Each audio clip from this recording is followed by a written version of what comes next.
अस्सलामु अलैकुम वरहमतुल्लाहि वबरकातुहू। दोस्तों, इस वक्त मैं सुल्तानाबाद पुलिस स्टेशन के पास मौजूद हूँ और सुल्तानाबाद में दो बसें इस वक्त, एक बस जो है ना अंदर खड़ी हुई है और दूसरी बस जो है अभी अंदर थाने के अंदर जो जा रही है, जो कि अंदर जो अफगानी बैठे हुए हैं, जो गैर कानूनी हैं, उनको यहाँ से भर कर, बसों में भर कर इनको ले जाया जाएगा। पुलिस की नफरी में दो पुलिस, चार पुलिस वाले जो है ना गाड़ी में भी बैठते हैं और आगे पीछे जो है ना गाड़ियाँ होती हैं पुलिस वालों की, तो इनको जो है ना ले जाकर तो एक मखसूस जगह पर छोड़ा जाता है, जहाँ पर जो है ना बसें जो है ना जो कोयटा की तरफ जा रही हैं वहाँ पर इनको बिठाया जाता है और कोयटा चमन बॉर्डर वगैरह से इनको रवाना कर दिया जाता है अफ़गानिस्तान के। गैर मुल्की शहरी इनखला के हवाले से किसी भी किस्म की शिकायत इन टेलीफोन नंबर्स पर दर्ज करवा सकते हैं। लोग भी इन नंबरों पर गैर कानूनी तौर पर मुकीम गैर मुल्कियों के बारे में मालूमात दे सकते हैं, जो कि गवर्नमेंट की तरफ से नंबर है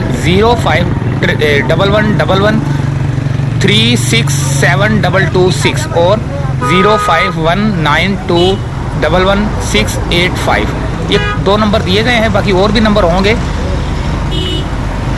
अच्छा, तो ये बसों को भरा जाएगा। बसों को भर के जो अंदर अफ़गानी मौजूद है, तमाम जो है ना कागजी कार्रवाई करके इनको बसों में बिठा कर जो है ना इनको अफ़गानिस्तान की सरहद पर छोड़ा जाएगा और फिर अफ़गानिस्तान के हवाले कर दिया जाएगा।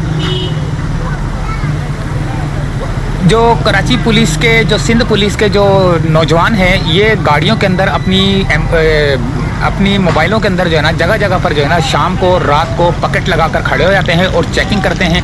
चेकिंग के दौरान अगर इनको कोई मशकूक बंदा या कोई अफ़गानी या कोई गैर कानूनी तौर पर नज़र आता है या पता चलता है, तो ये उसको पकड़ कर ले जाकर थाने में रखते हैं। थाने में रखने के बाद जो है ना इनको फिर हेड ऑफिस मुंतकिल किया जाता है, जो ये इसका बना हुआ है। या तो अगर वो यहाँ के एरिए के हैं, वेस्ट के हैं, तो फिर वो यहाँ पर सुल्तानाबाद में जाएंगे और जो जनूबी वगैरह, जनूबी, मशरिक, मगरिब, शिमाल, जनूब की तरफ जो रहने वाले हों, अलग अलग जो है ना इनके सेंटर कायम किए गए हैं। वहाँ पर इनको सहूलियात भी दी जा रही हैं और सहूलियात के बाद जो है ना इनको, अगर ये वाकई गैर कानूनी है, तो इनको बसों में भर कर इनको चमन बॉर्डर के ज़रिए इनको छोड़ा जा रहा है। तो अभी फ़िलहाल दो बसें जो है ना अंदर हैं, एक बस जा रही है अंदर और एक जो है ना अंदर खड़ी हुई है।